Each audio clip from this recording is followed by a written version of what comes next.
قبر میں داخل ہوتے ہی اللہ کی طرف سے جو دو فرشتے سوال و جواب کے لیے آتے ہیں انہیں منکر اور نکیر کہتے ہیں۔ یہ منکر باب افعال سے مفعول کا صیغہ ہے اور نکیر فعیل کے وزن پر ہے، لیکن یہ بھی مفعول کا صیغہ ہے جس کا معنی ہوتا ہے غیر معروف یعنی اجنبی۔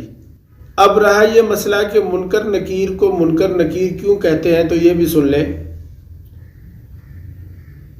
منکر نکیر کا معنی ہے غیر معروف اور اجنبی، چنانچہ یہ اپنی پیدائش اپنی ساخت کے اعتبار سے نہ کسی انسان کے مشابہ ہیں نہ کسی جانور کے، غیر معروف ہے، اس لیے انہیں منکر نکیر کہا جاتا ہے۔ یہ قبر میں آ کر بندے سے 3 سوال کریں گے۔ دین کے بارے میں پوچھا جائے گا، رب کے بارے میں پوچھا جائے گا، نبی کے بارے میں پوچھا جائے گا۔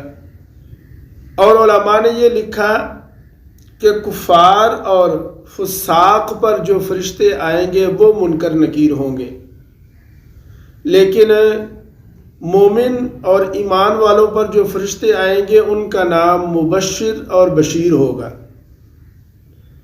پھر یہ ہے کہ بعض علماء نے یہ کہا کہ بچے کے پاس بھی آ کر یہ سوال کریں گے اور پوچھیں گے، اور اسی طرح کہا گیا کہ انبیاء سے بھی سوال ہوگا، ان سے بھی پوچھا جائے گا، لیکن صحیح یہ ہے کہ انبیاء سے ایسا کوئی سوال نہیں ہوگا اور نہ ہی نابالغ بچوں سے سوال ہوگا۔